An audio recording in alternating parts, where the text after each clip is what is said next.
Hey everyone, नमस्ते, welcome to loss पाया। मेरा नाम आयुषी है और आज लॉन पॉइंट में हम लोग डिस्कशन करने जा रहे हैं about political parties of India. हाल में अभी इलेक्शन कमीशन ऑफ इंडिया ने आपको नेशनल पार्टी का स्टेटस दे दिया है।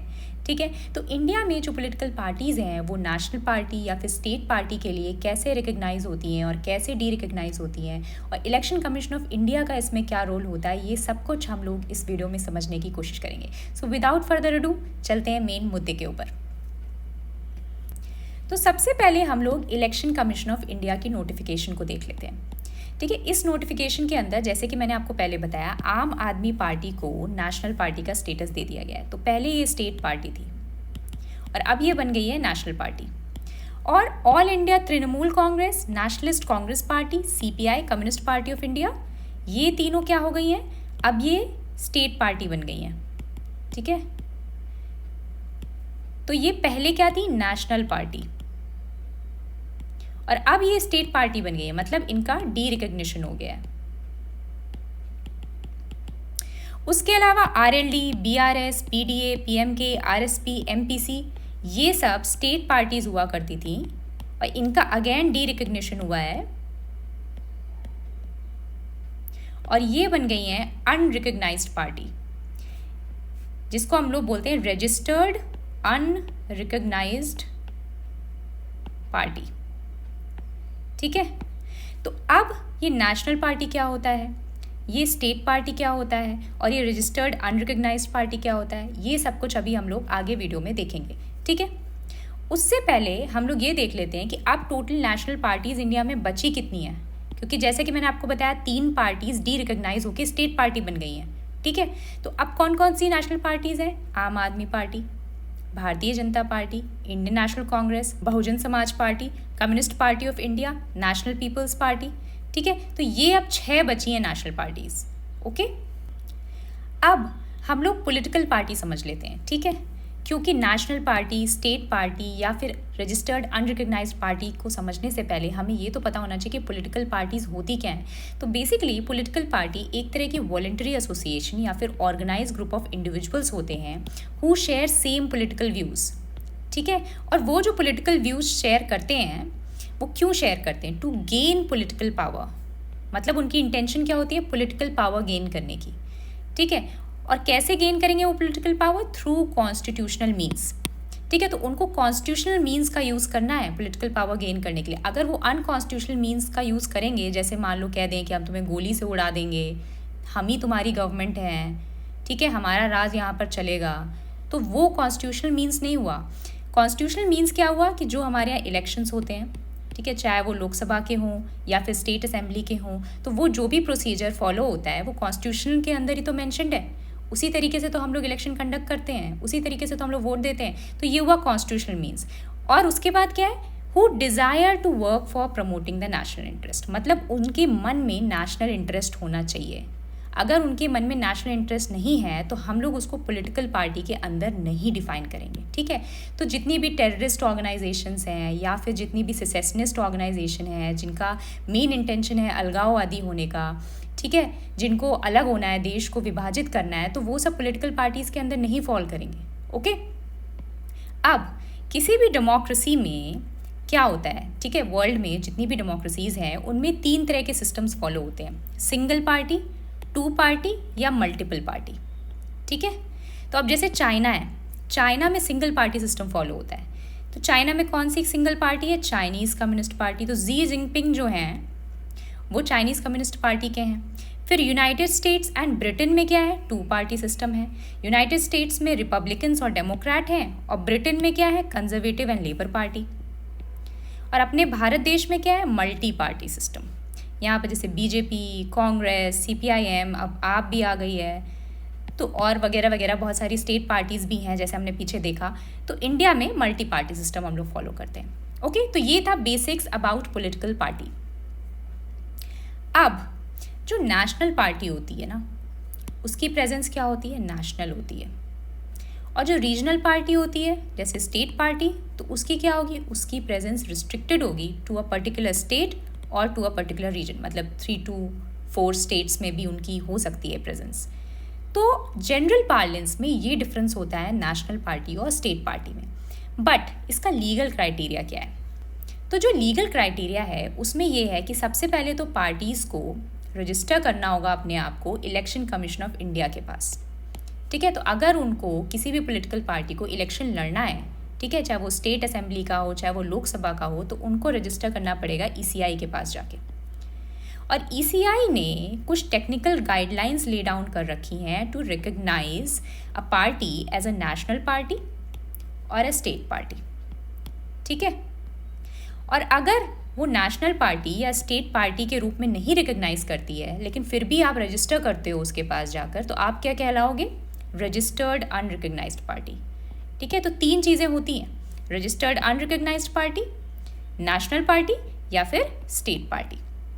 और ये जो गाइडलाइंस हैं ये कहाँ दी हुई हैं? ये गाइडलाइंस दे रखी हैं political parties and election symbols 2019 handbook के अंदर। ये ईसीआई की हैंडबुक है, ठीक है। और उसके अलावा election symbols reservation and allotment order 1968। तो कॉन्स्टिट्यूशन के अंदर कहीं पर भी नहीं मेंशन्ड है कि पॉलिटिकल पार्टीज़ आपकी नेशनल पार्टी होंगी, स्टेट पार्टी होंगी, या उनकी गाइडलाइंस क्या है रिकग्निशन की, ठीक है। तो अगर एग्ज़ाम में आपको लिखना है या एग्ज़ाम में एमसीक्यू के फॉर्म में पूछा जाता है, तो आप क्या टिक करोगे कि नहीं, कॉन्स्टिट्यूशन के अंदर ये नहीं है, क्योंकि जनरली इसी टाइप के क्वेश्चंस पूछे जा सकते हैं। ओके, सो अब नेशनल पार्टी को रिकग्निशन के लिए या स्टेट पार्टी बनने के लिए आपको क्या क्राइटेरिया फुलफिल करना पड़ेगा? तो स्टेट पार्टी पहले हम लोग समझ लेते हैं, क्योंकि स्टेट पार्टी ही जाके नेशनल पार्टी बनेगी। तो स्टेट पार्टी की क्या क्राइटेरिया है? स्टेट पार्टी की ये क्राइटेरिया है कि नंबर 1, या तो आप 6% वोट शेयर ले आओ लास्ट असेंबली इलेक्शन में, ठीक है। इसका क्या मतलब हुआ कि लास्ट असेंबली इलेक्शन में आपको 6% वोट शेयर चाहिए? मतलब जो पिछला आपका विधानसभा का चुनाव हुआ है उसमें आपको 6% का वोट शेयर आना चाहिए। मतलब 6% लोग आपको, टोटल जितने 100% वोट आ रहे हैं उसमें से 6% वोट आपके पास आए, 6% लोग आपको वोट दें, ठीक है। उसके बाद 2 MLAs भी चाहिए हमको, मतलब उसी इलेक्शन में 2 MLAs भी हमारे इलेक्ट होने चाहिए। मतलब मेंबर्स ऑफ लेजिस्लेटिव असेंबली, विधानसभा के चुनाव में विधानसभा में हमारे 2 MLA भी जाने चाहिए, ठीक है। तो या तो आप ये क्राइटेरिया फुलफिल कर लो तो आप स्टेट पार्टी बन जाओगे। दूसरा क्या है? मतलब बहुत सारे ऑप्शंस हैं। दूसरा क्या है? At least 3% of the total number of seats और 3 seats which ever is more in last assembly elections. तो अगेन पिछले वाले विधानसभा के चुनाव में क्या होना चाहिए? या तो जितनी सीट्स हैं उस विधानसभा में उसमें से 3% जो सीट्स हैं वो आपके पास आए, या 3 सीट्स आपके पास आए मिनिमम MLA वाली, ठीक है। जो भी इसमें से ज़्यादा होगा तो आप क्या हो जाओगे? स्टेट पार्टी के लिए या स्टेट पार्टी के रिकग्निशन के लिए आप केपेबल हो जाओगे, ठीक है। अब क्या और क्या ऑप्शन है? या तो 6% vote share in last Lok Sabha elections from that state, ठीक है। मतलब जिस स्टेट में आप स्टेट पार्टी बनना चाहते हो उस स्टेट में आपके पास लोकसभा के इलेक्शन में, विधानसभा के चुनाव में नहीं, लोकसभा के इलेक्शन में 6% वोट शेयर होना चाहिए, ठीक है। Plus at least 1 MP from that state. मतलब कि 6% वोट शेयर भी चाहिए और 1 MP उस स्टेट से, ठीक है। अब दूसरा ऑप्शन क्या है आपके पास? At least 1 MP for every 25 members और any fraction allotted to the state in the Lok Sabha, ठीक है। मतलब जितने लोकसभा में टोटल मेंबर्स हैं उसमें से 25 में से 1 आपका MP होना चाहिए, आपकी पार्टी से MP होना चाहिए, ठीक है।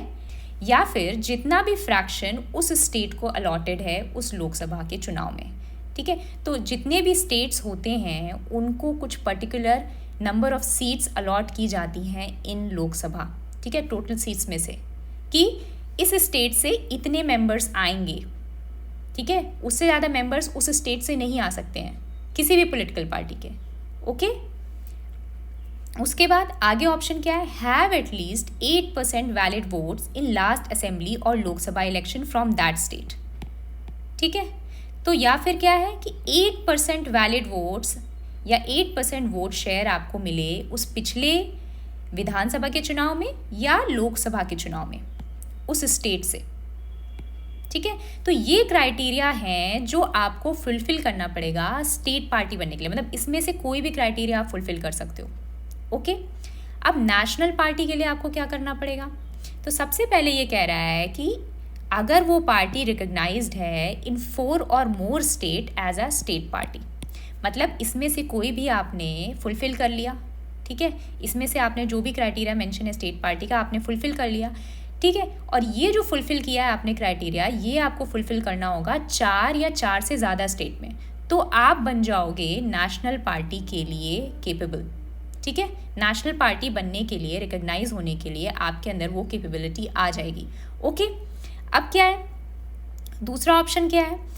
जो भी पार्टी है उसके कैंडिडेट को एटलीस्ट 6% टोटल वोट शेयर या टोटल वैलिड वोट्स मिलना चाहिए इन एनी 4 और more states in last Lok Sabha या फिर असेंबली इलेक्शंस, ठीक है।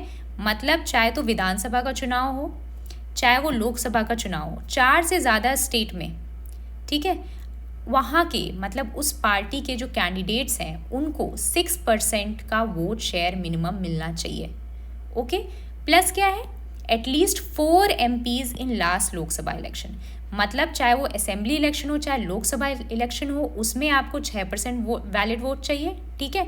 साथ में आपको चाहिए कि जो लोकसभा का चुनाव हो पिछला वाला, उसमें 4 MPs भी हों आपके, ठीक है, मेंबर ऑफ पार्लियामेंट, ठीक है, लोकसभा में। अब नेक्स्ट ऑप्शन क्या है? उसने अगर at least 2% of the total seats in the Lok Sabha जीत ली हैं from not less than 3 states, ठीक है, मतलब कि मिनिमम 3 स्टेट से उसके पास 2% of the total seats Lok Sabha की होनी चाहिए। मतलब लोकसभा में जितनी भी सीट्स हैं उसमें से 2% उसके पास आनी चाहिए। From where? From not less than 3 states, मतलब ऐसा नहीं है कि केवल 2 स्टेट से मिल रही हैं या 1 स्टेट से मिल रही हैं, 3 स्टेट तो मिनिमम होने ही चाहिए। और कितना आपको चाहिए उसका शेयर? 2% चाहिए लोकसभा की सीट का शेयर, ठीक है। तो ये बेसिक क्राइटेरिया है नेशनल पार्टी के रिकग्निशन के लिए और स्टेट पार्टी के रिकग्निशन के लिए। और अगर आप स्टेट पार्टी या नेशनल पार्टी का कोई भी क्राइटेरिया नहीं फुलफिल करते हो तो आप क्या होगे? Registered unrecognised party. Okay, now ये जो नेशनल पार्टी और स्टेट पार्टी का क्राइटेरिया है, इसमें 3 तरह की सिचुएशंस हो सकती हैं, ठीक है। A party can become a state party, ठीक है, and then a national party, ये नॉर्मल सिचुएशन है आपकी। दूसरी चीज़ क्या है? कोई भी नेशनल पार्टी लूज कर सकती है अपना status and become a state party, and national party can lose its status and become a state party, ठीक है। तो जैसे मैंने आपको पीछे बताया AITC, all India Trinamool Congress, उसके साथ क्या हुआ? उसने क्या किया? नेशनल पार्टी का स्टेटस लूज करके अब वो स्टेट पार्टी बन गई है, ठीक है। फिर तीसरी चीज़ क्या है? अ state party can lose its status and become a simple political party, मतलब रजिस्टर्ड अनरिकग्नाइज्ड। तो मतलब स्टेट पार्टी भी अपना स्टेटस लूज कर सकती है और वो बन सकती है सिंपल पॉलिटिकल पार्टी या रजिस्टर्ड अनरिकग्नाइज्ड पार्टी। तो ये तीनों सिचुएशन हम लोग कैसे देखेंगे? ये तीनों सिचुएशन हम लोग देखेंगे पिछले वाले चुनाव में, ठीक है। तो मतलब इलेक्शन कमीशन ऑफ इंडिया क्या करती है, जो पिछला चुनाव होता है उसके बाद वो देखती है कि किसी पार्टी का स्टेटस बदला तो नहीं है, मतलब कोई एक पार्टी इनकेपेबल हो गई हो या केपेबल हो गई हो नेशनल पार्टी या स्टेट पार्टी बनने के लिए, ठीक है। तो उसके बाद इलेक्शन कमीशन ऑफ इंडिया एक नोटिफिकेशन इशू करती है, जैसे उसने अभी किया है, और उसके बाद स्टेटस चेंज हो जाता है पार्टी का या फिर नहीं चेंज होता है, जैसी भी सिचुएशन। ओके, तो पिछले वाला एग्जाम्पल ले लेते हैं जो अभी हुआ है, नोटिफिकेशन आई है। तो आम आदमी पार्टी के साथ क्या हुआ? आम आदमी पार्टी के साथ ये हुआ कि ये जो पहला वाला सिचुएशन है ये बन गई स्टेट पार्टी से नेशनल पार्टी, और AITC और नेशनलिस्ट कांग्रेस पार्टी और CPI के साथ क्या हुआ? ये लोग बन गए नेशनल से स्टेट। तो ये सेकंड वाला सिनारियो हो गया इनके साथ। और तीसरा वाला जो सिनारियो वो किसके साथ हुआ? RLD, BRS, PDA, PMK, इन सब के साथ, ठीक है। तो ये वाली नोटिफिकेशन में ये तीनों सिनारियोस फुलफिल हो रहे हैं, ठीक है। अब आप नेशनल पार्टी कैसे बनी, तो ये थोड़ा समझ लेते हैं, क्योंकि हमें ये भी तो होगी ना क्यूरियोसिटी कि अच्छा इतनी थ्योरी पढ़ ली, तो अब ये बताओ ना कि आप कैसे नेशनल पार्टी बन रही है। तो नेशनल पार्टी बनने के लिए आपने क्या किया? पहला वाला क्राइटेरिया फुलफिल किया। पहला वाला क्राइटेरिया क्या था? 6% वोट शेयर इन 4 और मोर स्टेट्स। तो ये कैसे हुआ? दिल्ली में उसकी गवर्नमेंट है ही है आपकी, तो उनके पास काफ़ी वोट शेयर है, तो वहाँ पर वो स्टेट पार्टी थी। पंजाब में भी उसके पास काफ़ी बड़ा वोट शेयर है क्योंकि वहाँ भी गवर्नमेंट है, तो वहाँ पे भी वो स्टेट पार्टी बन गई। फिर गोवा में उसके पास 6.77% वोट शेयर आ गया मार्च 2022 के इलेक्शन में, तो वहाँ भी वो स्टेट पार्टी बन गई। फिर गुजरात में 13% वोट शेयर आ गया, ठीक है, दिसंबर 2022 के इलेक्शन में, तो वहाँ भी वो स्टेट पार्टी बन गई। तो अब 4 में तो हो गई ना, तो ये वाला क्राइटेरिया फुलफिल हो गया, इसीलिए अब वो नेशनल पार्टी है। ओके, नाउ नेशनल पार्टी या स्टेट पार्टी बनने से फ़ायदा क्या होता है, और अगर आप रजिस्टर्ड अनरिकग्नाइज्ड पार्टी हो तो आपको क्या लॉस हो रहा है, क्योंकि कुछ तो हो रहा होगा ना, तभी तो इतना लोग पीछे पड़े हैं नेशनल पार्टी बनने के लिए या स्टेट पार्टी बनने के लिए। सिर्फ नाम या टैग से क्या होता है, तो हम लोग उन बेनिफिट्स को देख लेते हैं, ठीक है। तो रजिस्टर्ड अनरिकग्नाइज्ड पार्टी के केस में क्या होता है कि अगर आपको नॉमिनेशन फाइल करना है, मतलब किसी कैंडिडेट को नॉमिनेशन फाइल करना है, तो उसको चाहिए मोर दैन वन प्रपोजर, ठीक है। मतलब कोई कैंडिडेट इलेक्शन लड़ना चाहता है, उसे नॉमिनेशन फाइल करना है, तो उसको चाहिए सपोर्ट एक से ज़्यादा लोगों का। मतलब प्रपोजर क्या कहता है, आई सेकेंड दिस पर्सन, ठीक है, इस पर्सन को मैं जानता हूँ, तो इसका नॉमिनेशन फाइल होने दो। तो इस तरह के प्रपोजर्स में आपको एक से ज़्यादा प्रपोजर की ज़रूरत पड़ेगी। अब रिकग्नाइज स्टेट पार्टी को क्या चाहिए, केवल एक प्रपोजर चाहिए, तो इनको थोड़ा सा बेनिफिट मिल गया स्टेट पार्टी होने का। अब रिकग्नाइज नेशनल पार्टी के केस में क्या है कि इनको भी केवल एक प्रपोजर चाहिए, तो ये डिफरेंस है पहला। दूसरा क्या है, रजिस्टर्ड अनरिकग्नाइज्ड के केस में उनको केवल 20 स्टार कैंपेनर्स रखने का चांस दिया जाता है। तो स्टार कैंपेनर्स का जो भी इलेक्शन एक्सपेंडिचर होता है, ठीक है, मतलब जो भी प्रचार प्रसार में स्टार कैंपेनर्स के ऊपर आप खर्चा करते हो, पॉलिटिकल पार्टी खर्चा करती है, वो आप एक्सपेंडिचर के अंदर, मतलब इलेक्शन एक्सपेंडिचर के अंदर आप वो नहीं दिखाते हो, ठीक है। तो अगर इसके पास केवल 20 स्टार कैंपेनर्स हैं, तो इन्हीं के ऊपर जो वो एक्सपेंडिचर करेगी पार्टी, केवल यही वो नहीं शो करेगी इलेक्शन एक्सपेंडिचर में। लेकिन रिकग्नाइज स्टेट पार्टी को क्या मिल रहा है, या फिर नेशनल पार्टी को क्या मिल रहा है, 40 स्टार कैंपेनर्स, जस्ट डबल। तो इनके ऊपर जो भी एक्सपेंडिचर होगा वो इलेक्शन एक्सपेंडिचर के अंदर नहीं फॉल करेगा, तो ये अगेन एक बेनिफिट है। तीसरी चीज़ क्या है कि रजिस्टर्ड अनरिकग्नाइज पार्टी होती है, उसको केवल फ्री सिंबल मिलता है। मतलब एक लिस्ट होती है इलेक्शन कमीशन ऑफ इंडिया के पास कि ये फ्री सिंबल्स हमारे पास अवेलेबल हैं, ये किसी ने अभी नहीं चूज़ किया है, तो आप इसी में से चूज़ कर लो, ठीक है। और स्टेट पार्टी के साथ क्या होता है, स्टेट पार्टी के साथ क्या होता है कि इनका जो है जो सिंबल होता है वो एक्सक्लूसिवली रिजर्व्ड होता है, ठीक है। लेकिन ये जो एक्सक्लूसिव रिजर्वेशन है ये केवल उसी स्टेट में होता है जहाँ पर वो रिकग्नाइज स्टेट पार्टी, मतलब जिस स्टेट में वो as a state party recognised है वहीं पर उसको ये बेनिफिट मिलेगा। अब नेशनल पार्टी के साथ क्या है कि उसका जो सिंबल है वो एक्सक्लूसिवली रिजर्व्ड है for anywhere in the country, मतलब थ्रू आउट द कंट्री उसका सिंबल रिजर्व्ड है। वो जब भी इलेक्शन लड़ना चाहे उस सिंबल के साथ लड़ सकती है, उसको इसकी टेंशन लेने की ज़रूरत नहीं है कि यार मैं क्या सिंबल चूज़ करूँ, ओके। अब बाकी जो दो चीज़ें हैं वो रजिस्टर्ड अनरिकग्नाइज पार्टी के पास है ही नहीं। तो बाकी दो चीज़ें क्या हैं कि रिकग्नाइज स्टेट पार्टी को ये मौका मिलता है कि वो स्टेट ओन टेलीविज़न और रेडियो स्टेशन पे अपना प्रचार प्रसार कर सके, ठीक है। उनको कुछ टाइम अलॉट कर दिया जाता है कि ओके अब तुम अपना प्रचार प्रसार कर लो, ठीक है। सेम विद नेशनल पार्टी, लेकिन ये चीज़ रजिस्टर्ड अनरिकग्नाइज पार्टी को नहीं मिलता है, ठीक है। अब लास्ट वाली चीज़ क्या है कि free access to electoral rolls. तो स्टेट पार्टी और नेशनल पार्टी को फ्री एक्सेस मिलता है इलेक्टोरल रोल का।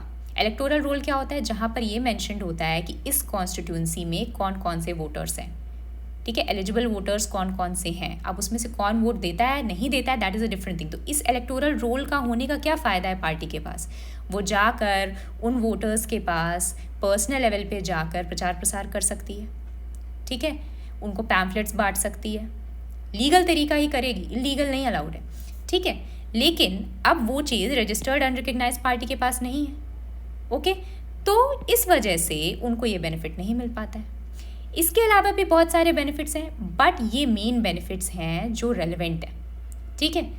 तो this is all about political parties in India, national party, state party और रजिस्टर्ड अनरिकग्नाइज्ड पार्टी, ठीक है। सो अगर ये आपको वीडियो पसंद आई हो तो do hit like, subscribe, click on the notification bell, और आप मुझे कमेंट करके ये भी बता सकते हो कि आपको नेक्स्ट वीडियो किस टॉपिक पर चाहिए, ठीक है। और अगर आपको थ्रू आउट दिस वीडियो कोई भी डाउट है तो वो भी आप कमेंट करके मुझे बता सकते हो। So see you in the next one, bye.